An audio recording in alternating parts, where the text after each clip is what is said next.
बातचीत का विषय रखा है ये हिटलर पर। हमारा जो आज का एपिसोड है, जो सीरीज हम कर रहे हैं, उसमें ज्योतिष, योग, जादू टोना और राष्ट्रवाद। हिटलर की ब्यूटी ये थी कि हिटलर पूरे समय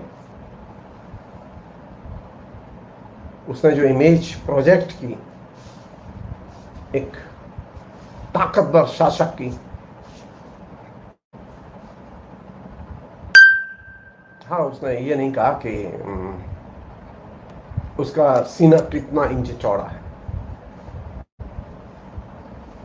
किसी ने भी नापा भी नहीं कि उसका सीना कितना इंच चौड़ा है। लेकिन हिटलर ने बेइंतहा जुल्म किए। सवाल यह है कि जर्मनी जैसे विवेकवादी, लोकतांत्रिक, स्वस्थ राजनीतिक मूल्यों वाले देश में हिटलर जैसा बर्बर नेता पैदा कैसे हुआ? अचानक हिटलर को अविवेकवाद की आंधी चलाने का और उस आंधी में जर्मनी की जनता को डुबो देने का मौका कैसे मिला?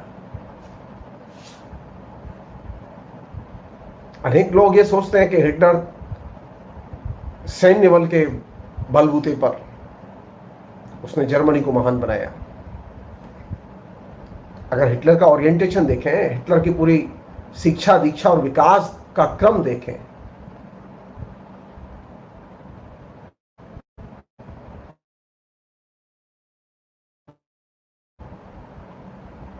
पूरा चरित्र का जो गठन था, वो चरित्र का गठन दैवी चमत्कारों और जादू टोना। हिटलर भी योगा करता था। ऐसा नहीं है कि हमारे यहाँ लोग योगा करते हैं, हिटलर भी योगा करता था। ऐसा नहीं कि हमारे यहाँ ही ज्योतिष है, हिटलर भी ज्योतिष जानता था और ज्योतिष पढ़ी थी उसने। हिटलर पक्का भाग्यवादी था।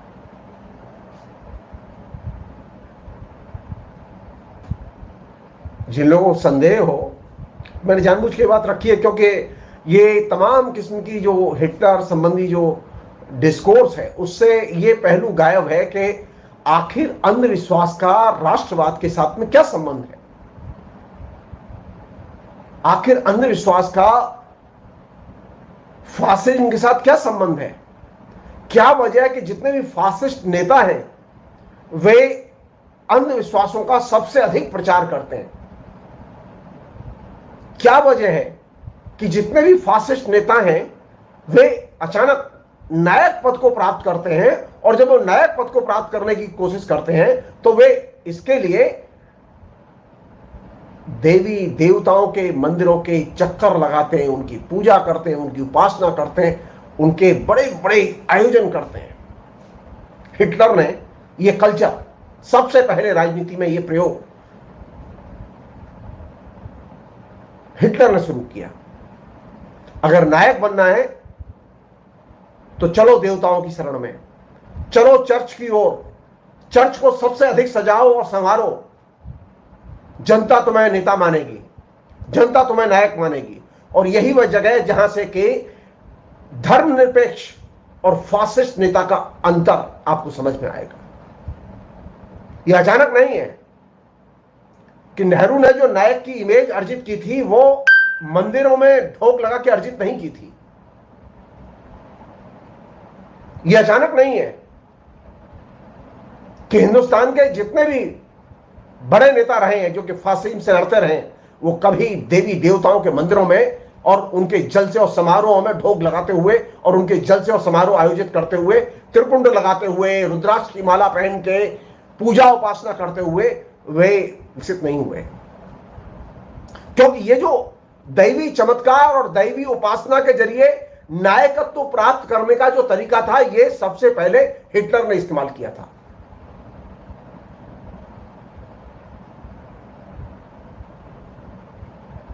हिटलर का सबसे पहले जो अंधविश्वास से परिचय वियना में हुआ, जैसा कि मैंने कहा आपसे, और ये परिचय हुआ उस जगह जहां के वो शेल्टर हाउस में रहता था, जब वो बेकार था, उसके पास खाने के लिए कुछ नहीं था। तो वहां शेल्टर हाउस में रहते हुए उसने ज्योतिष सीखी। एक सज्जन थे जो ज्योतिषी भी थे, जोसेफ ग्रेनियर। जोसेफ ग्रेनियर ने उनको जादू टोने और एस्ट्रोलॉजी सिखाई।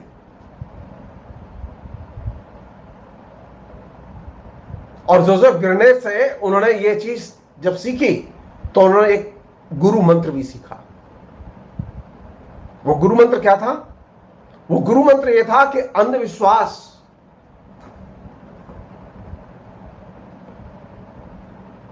व्यक्ति को उसके वर्तमान यथार्थ से पलायन की शिक्षा देते हैं। जो लोग अंधविश्वास में डूबे रहते हैं वे वर्तमान यथार्थ को देख नहीं पाते। भारत में इतना लेखन, इतनी चर्चा, इतना फेसबुक राइटिंग, इतना सोशल मीडिया पर राइटिंग, इसके बावजूद अगर लोगों को भारत की गरीबी, अशिक्षा, तमाम किस्म की दुर्दशापूर्ण अवस्था, और सबसे बड़ी बात यह कि जिस देश में अभी 85 करोड़ से अधिक लोग बेरोजगार हो, वो बेरोजगारी दिखाई न दे, तो इसका बड़ा कारण क्या है? ये हिटलर से सीखना चाहिए, और लोगों ने हिटलर से सीखा है, हमें भी सीखना चाहिए हिटलर से। हिटलर को यह शिक्षा मिली कि तुम जितना अंधविश्वास फैलाओगे और जितना अंधविश्वास को जानोगे, जान लो अंधविश्वास का मतलब यह है कि जो व्यक्ति अंधविश्वास का शिकार होता है वो वर्तमान यथार्थ को देख नहीं पाता, वो अपने आंखों के सामने के यथार्थ को देख नहीं पाता। और यही वजह थी कि हिटलर को यह शास्त्र बहुत अच्छा लगा। संयोग की बात है कि मुझे भी 13 साल ज्योतिष पढ़ने का मौका मिला। मैं प्रैक्टिशनर एस्ट्रोलॉजर हूं, मैंने खुद भी ज्योतिष पर 2 किताबें लिखी हैं। मैं ज्योतिष का भयानक आलोचक भी हूं, क्योंकि ज्योतिष और उसमें भी अंधविश्वास, ये चीजें व्यक्ति को वर्तमान से पलायन सिखाती हैं।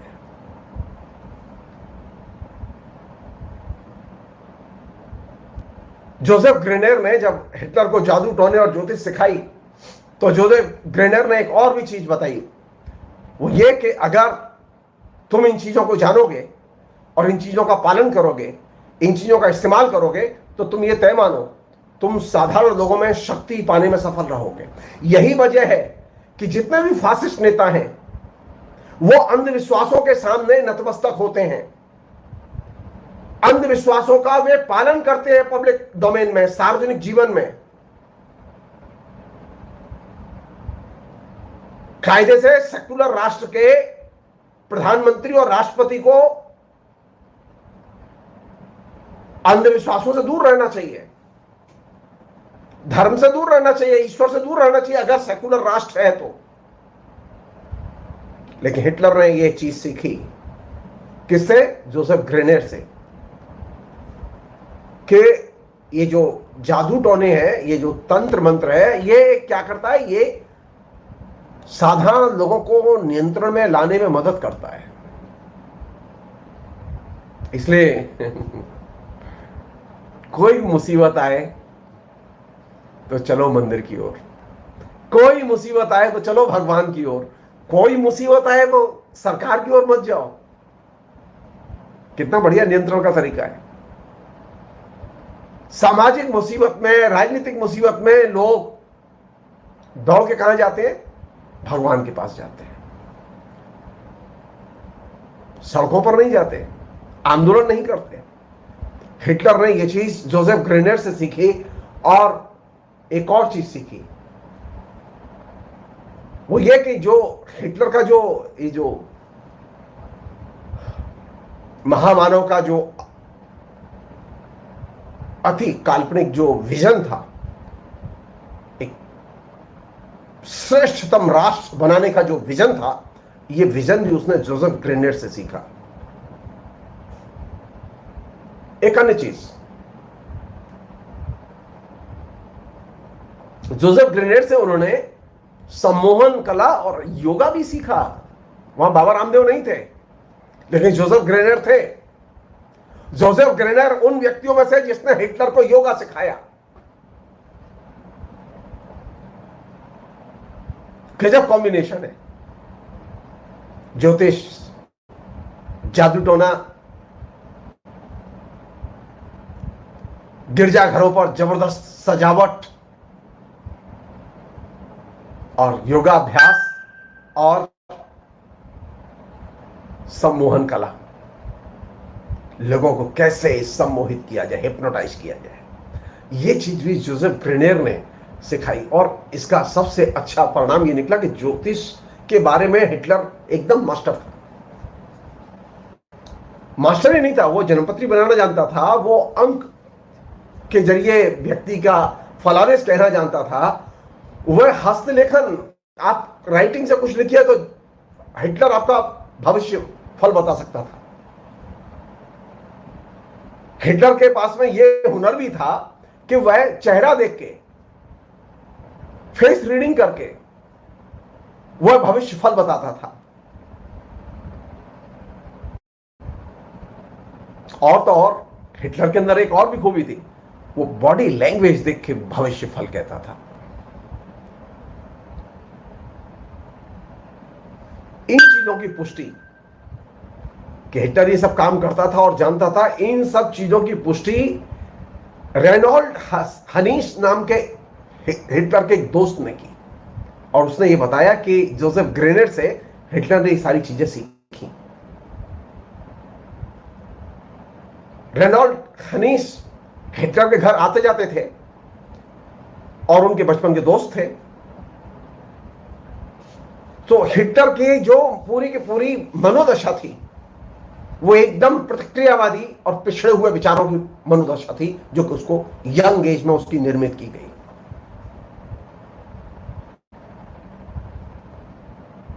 यह अचानक नहीं है कि जिस समाज में सबसे ज्यादा अंधविश्वास फैले हो, जिस समाज में सबसे ज्यादा जादू टोना हो, जिस समाज में सबसे ज्यादा लोग असुविधा की स्थिति में समस्याग्रस्त होने पर ज्योतिष और ज्योतिषी की ओर भागें, उस समाज में लोगों को अपने सामने का यथार्थ और अपनी सामने की समस्याएं, देश की हो, मोहल्ले की हो, शहर की हो, राज्य की हो, राष्ट्र की हो, वे दिखाई नहीं देती। ये अचानक नहीं है। क्यों? तो अंधविश्वास की खूबी है कि वह लोगों को वर्तमान यथार्थ देखने नहीं देता। मैं अपने जीवन में हजारों ऐसे लोगों से मिला हूं जो कि अपने ज्योतिष के काम के लिए मेरे पास आते थे, और मैं कोशिश करता था कि वो धीरे धीरे ज्योतिष के बहाने यथार्थ की ओर चले जाएं। आज भी कोशिश करता हूं। ज्योतिष, जादू टोना, ये सामाजिक नियंत्रण के पुराने उपकरण रहे हैं। एक और चीज, एक और व्यक्ति थे जो हिटलर के एक तरह से गुरु थे, जिन्होंने हिटलर को शिक्षित किया, एडोल्फ लंज। हिटलर की उम्र 20 साल की रही होगी और यह करीब 1909 की बात है। एडोल्फ लंज भी जो है वो एक पूरा कल्ट चलाते थे, और वो जादू टोना का ही कल्ट था। एडोल्फ लंज जो है वो एक न्यूज लेटर भी छापते थे ओस्त्रा के नाम से। हिटलर जो है, उनके पास पैसे तो होते नहीं थे उस समय, लेकिन हिटलर जो है तंबाकू वाले की दुकान से वो न्यूज लेटर रेगुलर लेकर पढ़ते थे।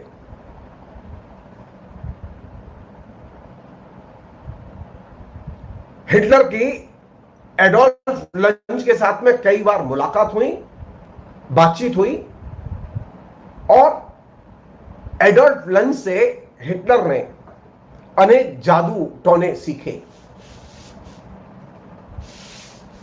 उनकी ट्रेनिंग ली।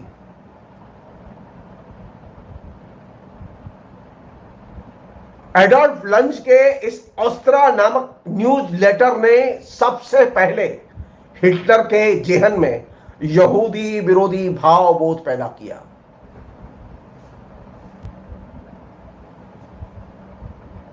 जितने भी यहूदी विरोधी पूर्वाग्रह हैं हिटलर के विचारों में, उनकी नींव रखने का काम ऑस्त्रा, एडोल्फ लंज के जो न्यूज़पेपर है, उसने ये नींव रखने का काम किया।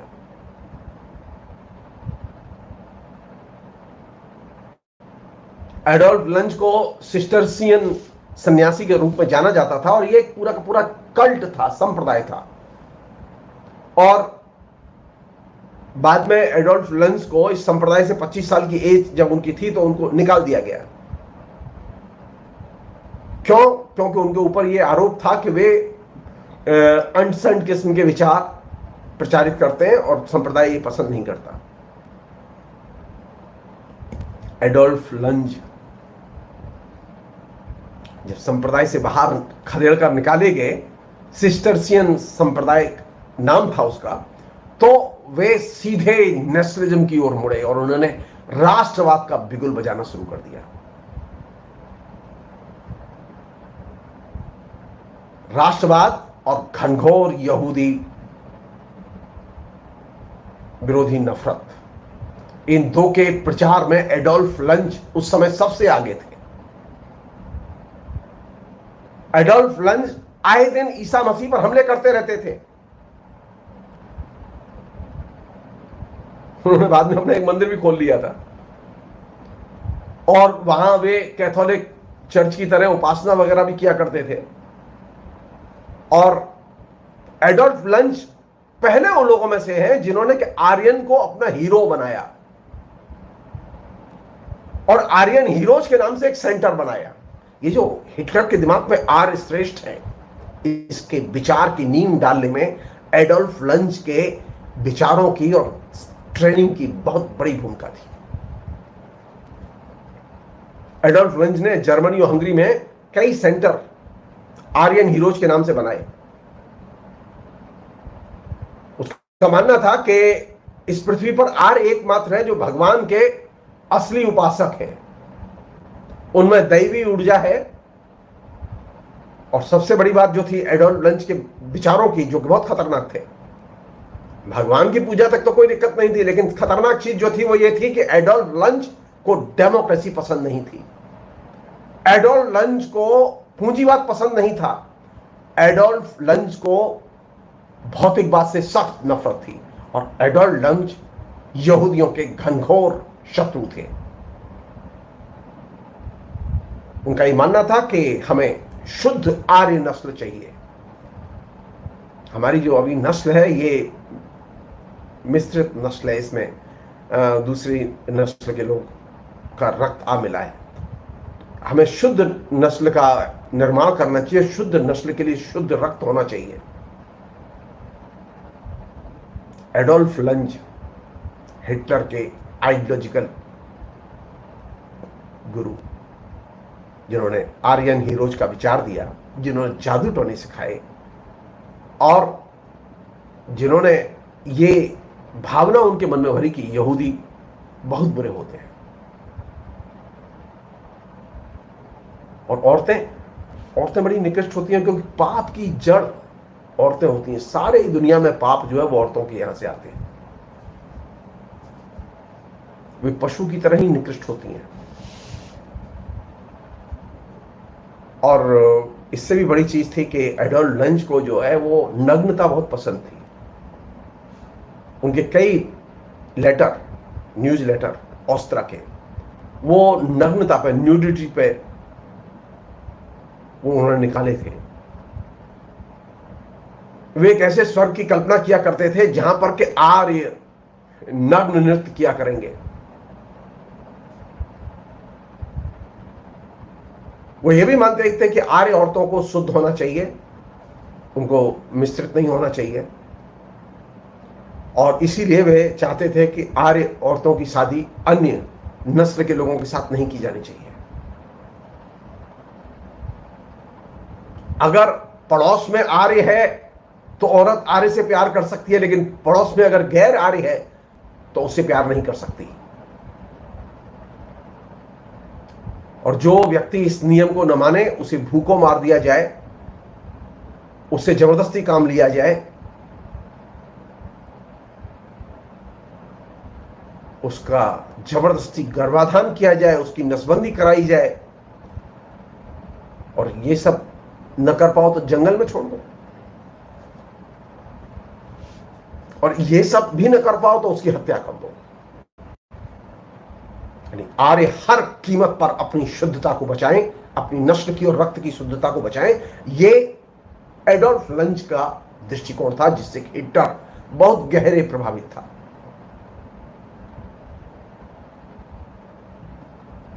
एक प्राइवेट लेटर में एडोल्फ लंज ने 1932 में लिखा कि हिटलर उनका एकमात्र छात्र है जो उनके विचारों में निपुण है। सन 1934 में लिंज ने यह भी लिखा एक अन्य लेटर में कि राष्ट्रीय समाजवाद, जिसका कि बिगुल हिटलर ने बजाया था, राष्ट्रीय समाजवाद हमारे चिंतन की पहली अभिव्यक्ति है। लंज से प्रेरणा लेकर हिटलर ने फाइनल सॉल्यूशन, जो महाजनसंहार की धारणा लागू की। हिटलर के पास अपने विचार नहीं थे। हिटलर ने जो विचार लिए थे वो सबसे ज्यादा जंगली जो लोग थे, एडोल्फ लंज और दूसरे जो व्यक्ति थे जिनसे कि उन्होंने विचार लिए, वो थे जोसेफ ग्रेनेर। जोसेफ ग्रेनेर और एडोल्फ लंज, जो कि सबसे बर्बर जंगली विचारों के प्रवक्ता थे, उनके विचारों से हिटलर का यंग दिमाग, युवा मन सबसे पहले आकर्षित और प्रभावित हुआ,